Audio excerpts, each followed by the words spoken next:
जय शिव महादेवा दया करो। जय शिव महादेवा दया करो। जय शिव इफेक्ट आपो मोनो वाग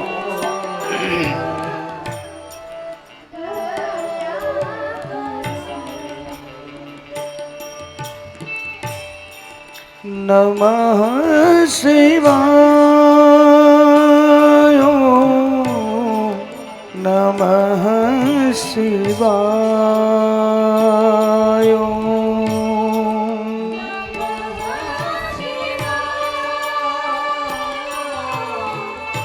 सब गाइए भाव से। हमारी आवाज छेक सुधी पहुंचे से पाछड़ सुनाई दे रहा है आपको वहां? तो मेरे साथ सब गाओ। नमः शिवाय नमः शिवाय।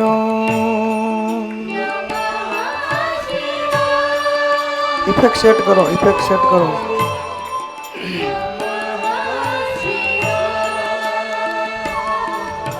नमः शिवाय नमः शिवाय नमः शिवाय नमः शिवाय।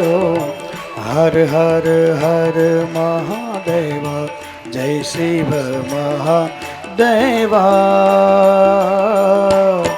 दया करो। जय शिव।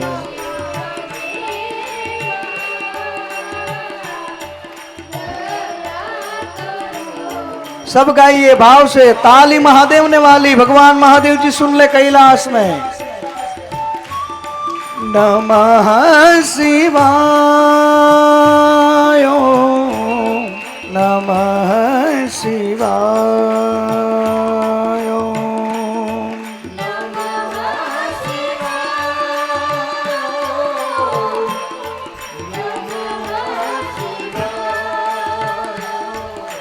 नमः शिवाय नमः शिवाय नमः शिवाय नमः शिवाय। हर हर हर महादेव जय शिव महादेवा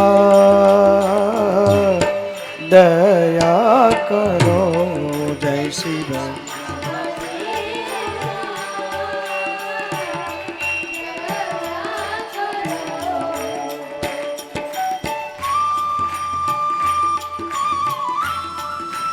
हे महादेव।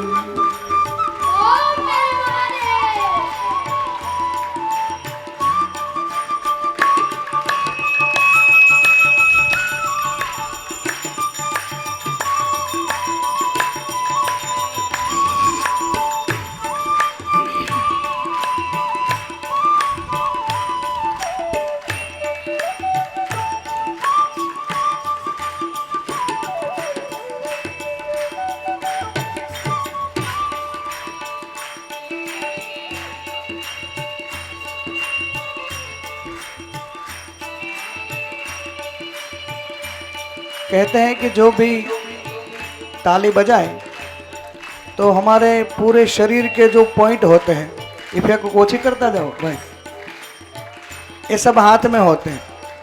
और दोनों हाथ से जब ताली बजाओ तब एक्सरसाइज हो जाती है।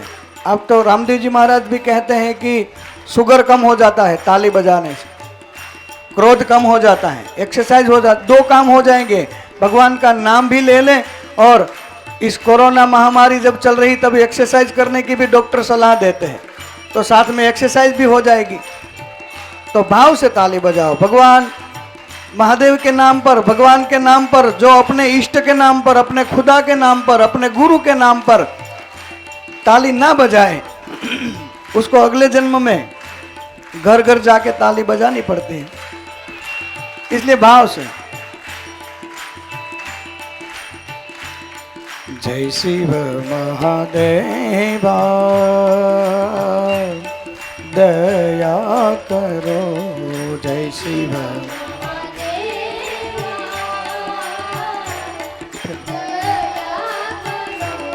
जय शिव महादेवा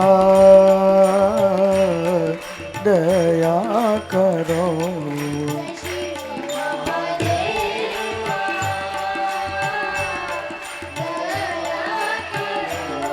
नमः शिवाय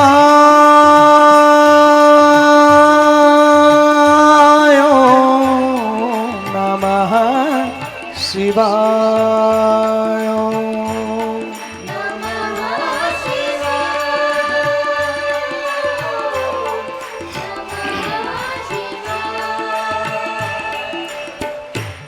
नमः शिवाय नमः शिवाय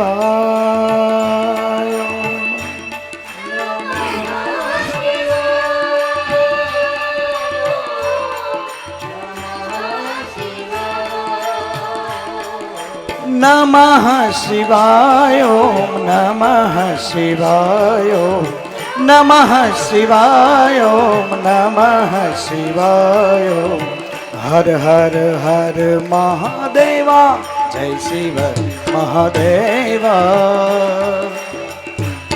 दया करो। जय शिव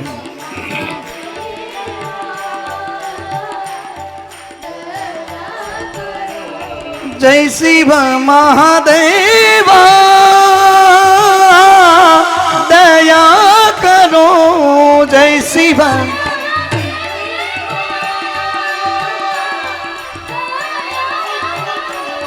जय शिव महादेवा दया करो। जय शिव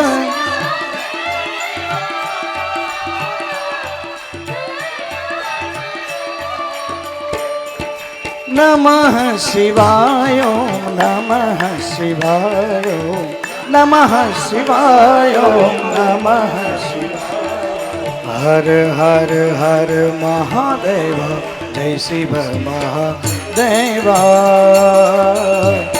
दया करो। जय शिव महादेवा दया करो। जय शिव महादेवा दया करो। जय शिव महादेवा दया करो। जय शिव महादेवा दया करो। जय शिव महादेवा दया करो। फिर से कथा का दूसरा दिन आप सबका बहुत बहुत बहुत भगवान महादेव की कथा में स्वागत है। दोन इफेक्ट सेट करो ना भाई। धुन इसलिए बोली जाती है, ये मन जो है ना वो संचल है। 5 मिनट का उसको समय दो तो अमेरिका जाके आ जाए, इतना संचल मन है। तो धुन बोले तो फिर ये कथा मंडप में आ जाए। और ये भगवान शिव की कथा तन मन धन से सुनी जाती है। तो तन यानी ये शरीर वो तो हमने कथा मंडप में लगाया है, मन महादेव में लगाना है। और आपका जो धन है वो भी धर्म कार्य में लगाना चाहिए। तो आप सोचते होंगे कि भाई हमारे पास तो यहाँ कहाँ धन है। ये मानव शरीर से बड़ा धन कोई है ही नहीं, यही सबसे बड़ा धन है।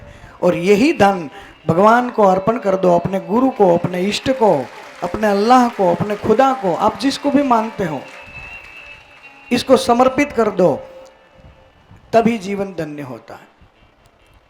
तो भाव से संकीर्तन, उसके बाद 2 ही मिनट में मंगलाचरण करेंगे और फिर दूसरे दिन की कथा की यात्रा भगवान व्यास जी हमें करवाएंगे। भगवान शिव का जो चरित्र है, भगवान महादेव की जो कथा है, वो परम पाविनी है, पवित्र है। और इतनी पवित्र है, आपने सुना होगा तो पता हो कि आप गंगा किनारे, हरिद्वार आप जाओ गंगा स्नान करने के लिए, और गंगा में स्नान भले ही ना करो, गंगा के किनारे से आप गुजरो और आपकी परछाई भी यदि गंगा में पड़े तो भी वो पाप को धो देती है। इतनी परम पावनी गंगा है। तो जो गंगा को अपने मस्तक पर धारण करने वाले महादेव हैं, उनकी कथा कितनी पवित्र होगी। फर्क इतना है कि गंगा स्नान करने के लिए आपको हरिद्वार तक जाना पड़ेगा, और ये गंगाधर की कथा जो है, ये गंगा है, वो हर एक व्यक्ति के घर घर तक जाती है, हर मन तक जाती है, हर एक जगह पर भगवान शिव की कृपा देखो। तो हम सभी भाग्यशाली हैं कि ऐसे विपरीत और कठिन विपदा के समय में, जब देश में थी दिवाली, वो खेल रहे थे होली, आज ऐसा ही माहौल हो गया है। कहीं पे कोई मनोरंजन नहीं, कोई प्रोग्राम नहीं, कोई सत्संग, कोई भजन संकीर्तन नहीं। ऐसे समय में, ऐसे विपरीत समय में भगवान महादेव की कथा सुनने मिले, और वो भी जेल में। इस महादेव की कृपा है। और इस जेल के जो अध्यक्ष है, निरामा साहेब, जगमाल साहेब, सभी भाइयों के नाम तो मुझे नहीं आते हैं, लेकिन आप सब मान लेना, आप सब मुझे याद हो। ये पूरा प्रशासन, पूरा पुलिस स्टाफ, इस सबका बहुत बहुत धन्यवाद।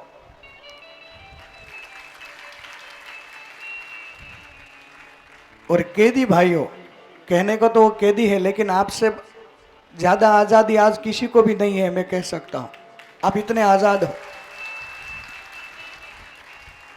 दिन रात जहमत उठाकर, दिन रात मेहनत करके, जिसने एक सभी कैदी भाइयों ने ये मंडप का जो काम किया है, और जगमाल भाई रात दिन यहाँ बैठकर, उसको भी एक भाव होगा ना अंदर से कि भाई मेरे जो, उसने कहा देखो मेरे भाई बहन हो आप कैदी हो नहीं कहा है, आप मेरे भाई बहन हो। तो कहीं कहीं सोचते होंगे कि भाई भाई बहन कहते हैं तो कभी कभी सर्विस भी कर देते हैं। तो मान लो बड़े भाई हैं, कभी छोटे भाई की सर्विस कर सकते हैं। बड़े भाई हैं तो कभी छोटे भाई से भूल, बहन से भूल हो जाए तो बड़े भाई को हक है ना कि वो सर्विस कर सकते हैं। तो कभी सर्विस की हो तो आप बड़े भाई सोच कर क्षमा करो, ऐसा संबोधन किया कि आप मेरे भाई बहन हो। और ये भाई बहन जैसा भाव है ना उसके अंदर, इसलिए उसने दिन रात बैठकर जहमत उठाकर, मैं कितनी बार, जब मंडप का काम शुरू था, मैं और बापू कितनी बार आए यहाँ। साहेब 24 घंटे उसके यहाँ, कल भी 3 बजे तक ये काम करवाया, सब 3 बजे तक रात्रि को। जेल तो कहीं बहुत होगी, लेकिन ऐसे जेल के प्रशासन, जेल के अध्यक्ष और ऐसे जेलर मिलना, वो भी पुण्य की बात है। आपने कोई पुण्य किए होंगे जो आपका यहां आना हुआ। इसलिए 2 ही मिनट में मंगलाचरण करेंगे, बाद में भगवान व्यास जी कथा की यात्रा करवाते हैं। और भगवान शिव की कथा ये परम पवित्र, परम पाविनी, करोड़ों जन्म के जब पुण्य इकट्ठे हो तब महादेव की कथा सुनने मिलती है। भगवान शिव की कथा हर एक व्यक्ति को नहीं मिलती, देवताओं को भी दुर्लभ यह कथा है। देवताओं को भी सत्संग नहीं मिलता। जिसके भाग्य का उदय हुआ हो, जिसके करोड़ों जन्म के कोई पुण्य हो। आप सोचते होंगे कि भाई हम तो गुनहगार हैं, हमने तो गुनाह किए हैं। गुनहगार थे आप, लेकिन जो सजा भुगत ले, कहीं ऐसे गुनहगार हो गए जिसने गुनाह किया है लेकिन सजा भुगतने को तैयार नहीं है। आप तो निर्मल हो गए, आप तो गंगा स्नान कर लिया समझ लो, तो आपसे पवित्र दूसरा कोई है ही नहीं, आपने सजा भुगत ली। तो ये पूरे प्रशासन, पूरे लाजपुर मध्यस्थ जेल के सभी स्टाफ के भाइयों बहनों को भी मेरा वंदन। जगमाल साहेब, निरामा साहेब और उनके परिवार, माताजी, फिर से मैं नाम भूल गया, ललिता माता जी, उनका भी एक भाव कि भाई जेल में सभी कैदी भाई बहन सब जो है भगवान महादेव की आराधना करें, महादेव की कथा सुने। उनका ये शुभ विचार, इसका ये परिणाम है। देखो इन सब का मैं आभारी हूं और आप सबका भी, क्योंकि कथा की सुंदरता जो है ना वो मंडप नहीं है। आप पैसे देकर मंडप डलवा सकते हो, संगीत साउंड ला सकते हो, लेकिन कथा की सुंदरता जो होती है वो श्रोतागण होते हैं। आप इतनी संख्या में बैठे हो, एक कथा की शोभा हो, आप भगवान महादेव के श्रृंगार हो आप सब। और ये शिव कथा भी इसलिए की गई है कि आप भले ही गुनहगार हो, आपने भले ही कोई गुनाह किया हो, उसका आप पश्चाताप करो और पूरे विश्व को कोरोना महामारी से मुक्ति मिले। इसलिए हम सबको प्रार्थना करनी है, सबको, हे महादेव, क्योंकि भगवान शिव ही एक ऐसे देव है, करालम महाकाल कालम कृपालम गुणागार संसार पारम न तो हम। महादेव कराल भी है, विकराल भी है, महाकाल भी है।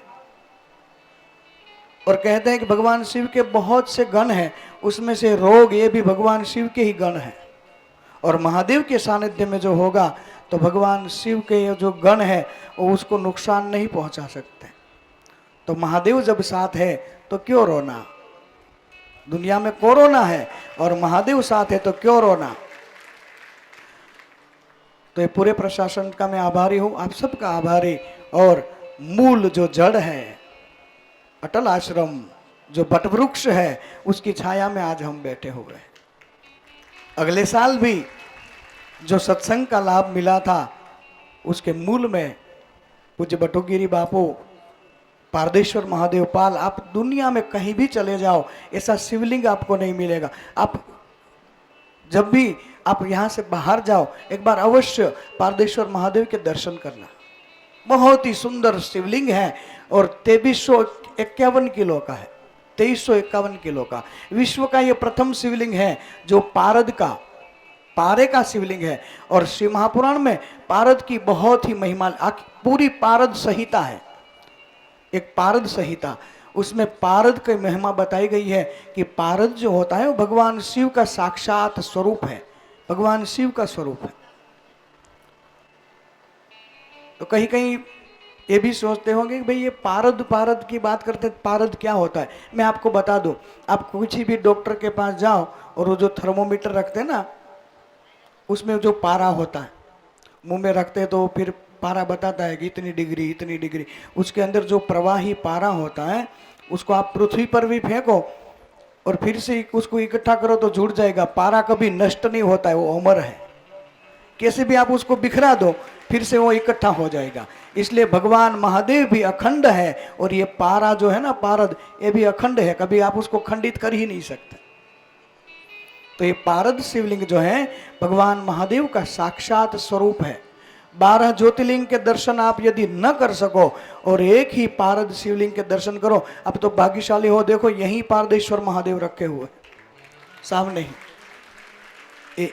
ये छोटा सा आपको शिवलिंग दिख रहा होगा लेकिन ये 51 किलो का है, इसका वजन बहुत होता है। 51 किलो का है ये पारद शिवलिंग। दर्शन हो रहे ना वहां से, ये पारद शिवलिंग है। और ये विश्व का प्रथम शिवलिंग पारदेश्वर महादेव, ये पूज्य बापू के माध्यम से पूरे विश्व को एक पारद का शिवलिंग मिला। फिर छोटा बड़ा कहीं पे होगा लेकिन ये प्रथम शिवलिंग है जो 2351 किलो का है और विधिवत उसकी स्थापना की गई है। भगवान महादेव की शिवलिंग की जब आप स्थापना करो तो उसका नियम है कि भगवान शिव पृथ्वी पर ही स्थापित नहीं होते हैं, वो तीनों लोकों में स्थापित होते हैं, आकाश, पृथ्वी और पाताल। विराजते शिव शंभु त्रिलोक पर अटल, आकाश हो पताल हो के हो धरा पतल। ये पूरे ब्रह्मांड में भगवान शिव तीनों लोकों में स्थापित है। तो ये जो शिवलिंग पारद शिवलिंग है, बोर करके उसकी नाभि, शिवलिंग के नीचे तांबे का सलिया, उसमें पारद और उसके नीचे बेल लगा के जल जो जब तक जल ना आ जाए तब तक उसको कनेक्शन दिया हुआ होता है। तो ये नाभि के साथ शिवलिंग है, जो पृथ्वी के पाताल से भी उसका संपर्क है, पृथ्वी पर भी है, और ऊपर का जो भाग है भगवान महादेव का शिवलिंग का, उसको आकाश कहा जाता है। और इसीलिए देखो ये आकाश जो है लिंगाकार है, आकाश जो है लिंग आकार है, और आकाश भगवान शिव का लिंग है तो पृथ्वी उसकी पीठ है। हम शिवलिंग की जब पूजा करते हैं तो भगवान शिव, आकाश और पृथ्वी की पूजा जब हम करते हैं तो भगवान शिव की पूजा होती है। और आकाश हमारे पिता है और पृथ्वी हमारी माता है। जगत पितरो वंदे पार्वती परमेश्वरम, भगवान शिव और माँ पार्वती पूरे जगत के माता पिता है। भले ही उसको अलग नाम से पुकारो, मजहब भले ही अलग अलग हो, लेकिन सबका निचोड़, सबका मूल, सबका जो सार है वो आपको एक ही मिलेगा।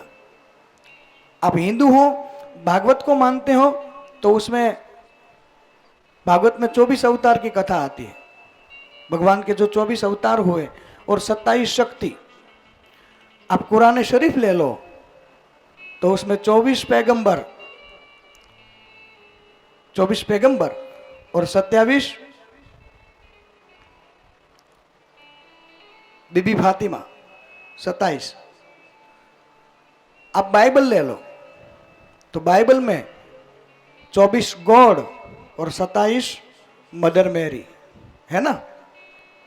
तो सब नाम अलग अलग नाम से भले ही पुकारो, बाकी सबका सार मूल में तो आप नमक को नमक कहो, सॉल्ट कहो, रामरस कहो, मीठू कहो, हमारे गुजराती में मीठू के मीठू। हम तो सब हिंदी वाले हैं ना, ज्यादा तो हिंदी समझ में आती ना कि गुजराती में करूं। जगमल भाई केम करिए गुजराती में? गुजराती बधा समझो छो ने? बधा ऊंचो हाथ करो तो खबर पड़े। ले बोलता हूँ क्यारो नो खोटी मेहनत करूँ छू।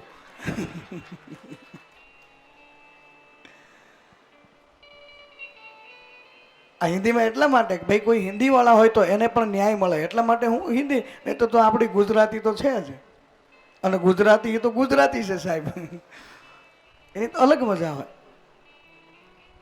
એટલે વાત આપણે એ કરીએ છીએ કે શિવલિંગ, ભગવાન શિવનું શિવલિંગ એક જગ્યા પર સ્થાપિત નથી હોતું, આકાશ પાતાળ અને પૃથ્વી ત્રણેય લોકમાં સ્થાપિત થાય છે। અને દેવતાઓના નામ આપણે અલગ અલગ બોલીએ, કોઈ पैगंबर कहे, कोई एमने गोड कहे, कोई एने ईश्वर कहे, कोई एने अल्लाह कहे, पण अंते परम तत्व परमात्मा एक ज छे अने बधानु सबकी मंजिल एक ही है। आखिर में यहां भले ही व्यवस्था अलग अलग हो, कोई ने स्मशान में लई जशे, कोईने समाधि, तो कोईने दफन विधि, कोईने अग्निदाह, कोईने भूमिदाह, ये बधी शरीरनी व्यवस्थाओं छे। पण अंते तो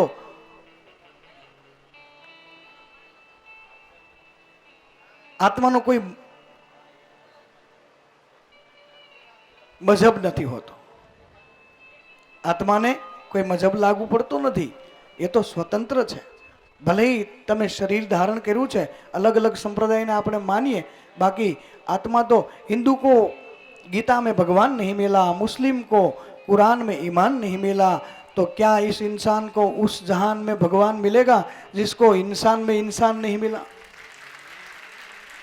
मानस ने अंदर जे मानस ना दर्शन न करी शक्यो એને પરમાત્મા ક્યાંથી દેખાવાના? એટલે આ કથા એવી છે ભગવાન મહાદેવના માધ્યમથી, કેમ કે મહાદેવ એ તો સર્વેશ્વર છે, પછી એને ઈશ્વર કહો, અલ્લાહ કહો, અજ કહો, ગોડ કહો, આ બધા જ સ્વરૂપ પરમાત્મા ભગવાન શિવના છે। કોઈ એમને નિરાકાર સ્વરૂપે પૂજે છે તો કોઈ સાકાર સ્વરૂપથી। અંતમાં મૂળ ભગવાન મહાદેવ છે।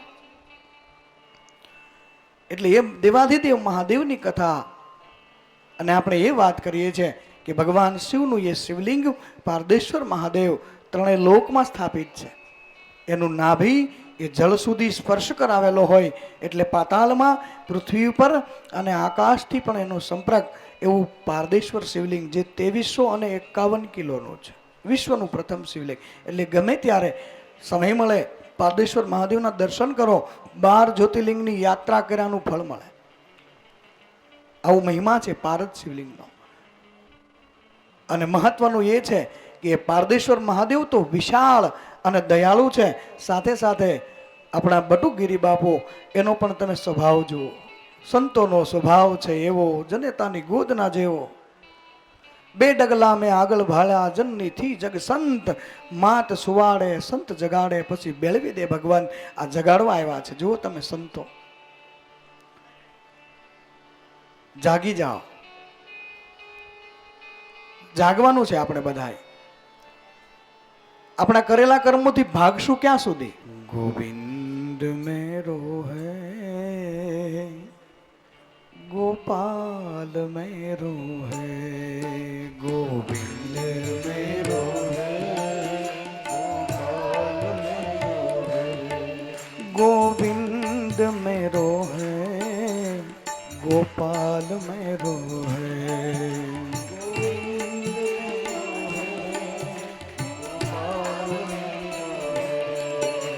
गोविंद मेरो है, गोपाल मेरो है. सबका ये भाव से ये भगवान महादेव की कथा में आज भगवान कृष्ण के गुण इसलिए आज एकादशी है और भगवान शिव को विष्णु प्रिय है, भगवान विष्णु को शिव प्रिय है. जो शिव भक्त हो तो भगवान विष्णु का सुमरन करे तो महादेव भी प्रसन्न और भगवान विष्णु भी प्रसन्न.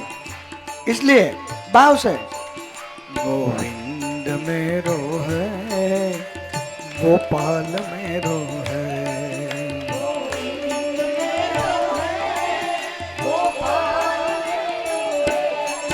ओ बाके बिहारी नंदलाल मेरो है, ओ बाके बिहारी नंदलाल.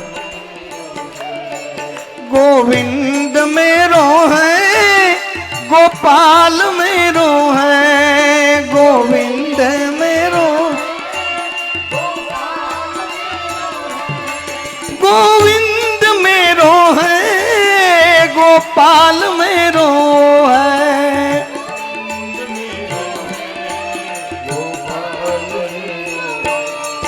गोविंद मेरो है, गोपाल मेरो है.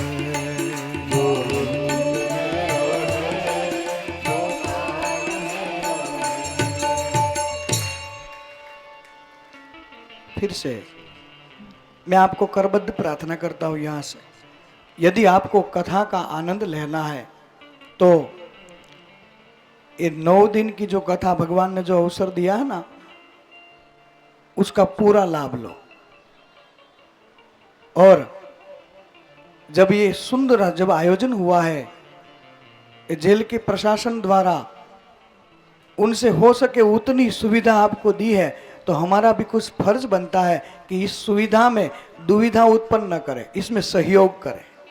भगवान के कार्य में कोई शांति से बैठे ना तो उससे बड़ा कोई पुण्य नहीं है. उल्टा आपको सामने से स्टाफ को कहना चाहिए कि साहब आप भी सुनो, हम यहाँ शांति से बैठेंगे. तो आप पूरा सहयोग दो. ये भी एक दान है. किसी के आपने पैसे लिए हो उसके लौटा दो तो वो भी एक दान है. और शांति से भगवान की कथा सुनो और लोगों को सुनने दो तो ये भी एक दान ही है. ઘણા કહે કે બાપુ સિદ્ધ થવું હોય તો શું કરાય? હું કહું એમને સિદ્ધ થવાની બહુ જરૂર નથી, સીધા થઈ જાઓ, સીધા થઈ જાઓ, સીધા થવાની જરૂર છે. ઘણા કહે બાપુ અમારે યોગી થવું છે. યોગી થવાની જરૂર નથી, કોઈને ઉપયોગી થતા થઈ જાઓ એટલે યોગી થઈ જાય. તમે ભલે વધારે ભણ્યા ન હોય, ભલે તમારાથી ગુના થયા હોય, પણ વેદ તમે ન જાણો કઈ વાંધો નથી. ઘણા એમ કે બાપુ અમને તો વેદમાં ખબર ન પડે ને અમે પરમાત્માને કેમ પામીએ? વેદ ન જાણો કઈ વાંધો નથી, કોઈની વેદના જાણો બસ. मन के तरंग मार ले तो बस हो गया भजन. आदत बुरी सुधार ले हो गया भजन, कठिन कुछ है ही नहीं। श्री महापुराण में तो भगवान वेद व्यास जी कहते हैं कि जो भी भगवान महादेव की कथा सुने, मुक्ति तो उसकी दासी है, मुक्ति उसके पीछे आती है। ये तो लौकिक जेल है आपकी, लेकिन ભવબંધનની જે જેલ છે, ભવબંધનની જેલ, જન્મ જન્માંતરથી આ જીવાત્મા જે ભટકતો આવ્યો છે, એ જેલ બહુ મુશ્કેલ છે અને એને તોડવા માટે આ મહાદેવની કથા છે।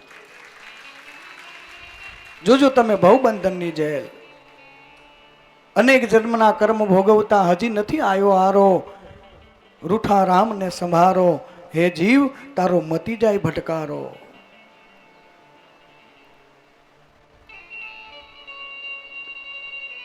बीज मिनिट में अपने मंगलाचरण करीशू, त्यारबाद भगवान महादेव की कथा खूब आनंद करीशू अने आपणे शिव कथा साथे साथे जीव कथा पण करवानी छे। जीव कथा केम के बगड़्यु छे जीवन, अने जीवन जो सुधरी जाए एटले बस माणस जो माणस बनी जाए एटले बधुं ज माथाकूट मटी जाए एवुं छे। माणस जो माणस बने एटले मानव बनवा माटेनी आपणे एम थाय के आपणे मानव नहीं होईए तो घणी वखत जुओ, बे व्यक्ति कोई झगड़ो करता होय तो नथी कहेता कि भाई ई तो एवो छे, तू तो माणस था, एम कहे छे ने, ई तो एवो ज छे, तू तो माणस था। त्यारे आने एम थाय कि मने सारूं कीधुं, नहीं तो एने विचार करवो जोईए कि मने एम कीधुं तू तो माणस था तो हूँ माणस नहीं होऊं। माणस मानव बनावीने परमात्मा मोकल्या हता, परमात्माए आपणे बनी गया छीए मानवी। शुं बनी गया? मानवी। અને માનવીનો સીધો અર્થ થાય, જુઓ, માં નવી, માં નવી, માં નવી। દર વખતે આ જીવ માં નવી એટલે નવી માં કરતો આવ્યો છે। કહેવાય છે કે એક હિમાલયના પહાડ જેટલો ઢગલો થાય એટલા જીવ હાડપિંજર મૂકતો આવ્યો છે, અને એક દરિયા જેટલું માનું દૂધ પી ગયો છે ત્યારે માનવનો અવતાર મળ્યો છે। એક દરિયા જેટલું। संतों एवं मत है, आज विज्ञान स्वीकारे छे कि तमे अहंकार शेनु करो, तमे जे पण भूमि पर पग मूको त्या कम से कम 10 व्यक्ति की मृत्यु थई चूकेली छे। ज्यां पण पग रखो त्या 10 व्यक्ति अपना जेवा केटला अहींया आटा मारी निकली गया छे। आपणे गोतवा जईए तो आपणुं कई वजूद मळे एम ज नथी। आज विज्ञाने साबित कर्युं छे। હવે તો જુઓ, આ નેટની દુનિયા છે, તમે ક્યારેક આ ગેલેક્સી ખોલો ને, આપણી જે આ બ્રહ્માંડની ગેલેક્સી છે, પણ હવે આપણી પાસે સમય જ ક્યાં? આપણે ન જોવાનું જોવામાંથી ફ્રી થાય ત્યારે જોવાનું જોઈએ ને। जिसकी रचना इतनी सुंदर हो कितना सुंदर होगा। કહેવાય છે કે રાત્રિના સમયમાં અંધારું હોય અને રાત્રિના આપણે બહાર તમે મેદાનમાં ખાટલો રાખીને સુવો અને આકાશમાં જો નજર કરો ને, 4000 તારાઓ આપણે ગણી શકીએ એટલી આપણી દ્રષ્ટિ હોય। કેટલી? 4000 તારાઓ ગણી શકીએ એટલી। આ બ્રહ્માંડમાં 400 અબજ તારાઓ છે, 400 અબજ તારાઓ, અને એ પણ કેવડા છે? પૃથ્વી રાઈના દાણા જેવડી છે અને પેલા તરબૂચ જેવડા છે। આવું બ્રહ્માંડ। સૂર્યનો એક ગોળો એવડો છે કે જેમાં 1300 પૃથ્વી સમાઈ જાય। આપણો પૃથ્વીનો જે ગોળો છે એવા 1300 ગોળા ભેગા કરો ને ત્યારે સૂર્યનો એક ગોળો થાય। સૂર્યના એક ગોળામાં 1300 પૃથ્વી સમાઈ જાય, અને આ બ્રહ્માંડમાં એવા પણ ગ્રહો છે કે જેમાં 1.5 લાખ સૂર્ય સમાઈ જાય। આવી જેની અજબ રચના છે। આપણે શું છીએ એમાં? સીધું રહેવાનું છે બસ। આ 9 દિવસમાં આપણે માનવ બની જવાનું છે। માનવનો સીધો અર્થ થાય માનવ, માનવ, માનવ। હવે માં નહીં। વારંવાર આ ધક્કા નથી ખાવા। એટલા માટે એક સુંદર ભજન મને યાદ આવ્યું છે, ચાલો। तीरो तलवार तुम ना उठाओ, इसलिए ये उठाता हूँ जहमत। तीरो तलवार तुम ना उठाओ, इसलिए ये उठाता हूँ जहमत। जानता हूँ तुम्हारी कलाई, जानता हूँ तुम्हारी कलाई, बोझ उठाने के काबिल नहीं है। जानता हूँ तुम्हारी कलाई, बोझ उठाने के काबिल नहीं है। ये सितमगर तेरा मुस्कुराना काम आने के काबिल नहीं है। ये सितमगर तेरा मुस्कुराना। तीरो तलवार तुम न उठाओ इसलिए उठाता हूँ ये जहमत, जानता हूँ तुम्हारी कलाई, बोझ उठाने के काबिल नहीं। કેટલા જન્મનો બોજ ઉઠાવ તો આ જીવ આવ્યો છે. કહેવાય છે 84 લાખ યોનિમાં ફરતા ફરતા ફરતા માણસ એક જ વખત માનવનો અવતાર મળે છે. અને એ પણ માનવનો અવતાર મળ્યા પછી જો માનવ બની અને ન રહે તો પાછો માં નવી બીજી માં એની પ્રેક્ટિકલ ખબર કેમ પડે? બાળક જન્મે ત્યારે એને દૂધ પીવાની પ્રેક્ટિસ આપવી પડે? ના આપવી પડે. શું કામ? એને ખબર જ છે જ્યાં ગયો ત્યાં આ જ ધંધો કર્યો છે.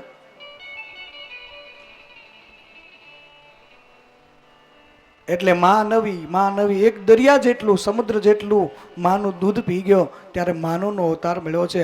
અને વારંવાર અને ચિંતા કરવાની પણ કોઈ જરૂર નથી. બીત ગઈ સો બીત ગઈ, બાકી ઉમ્ર કાફી है. बीत गई सो बीत गई, बाकी उम्र काफी है. चरण पकड़ी लो कोई संतना तो गुना बधा माफी है. जितनी भी बची है, ભૂલ થઈ જાય માણસથી, પણ બીજી વાર એ ભૂલ ન થાય એનું ધ્યાન રાખીએ. એનાથી મોટો ધર્મ બીજો કોઈ ન હોય. એટલે આપણે શિવ કથા અને જીવ કથા કરવી છે. 2 મિનિટમાં મારું મંગળાચરણ રહી જાય છે. 2 મિનિટમાં મંગળાચરણ કરીએ.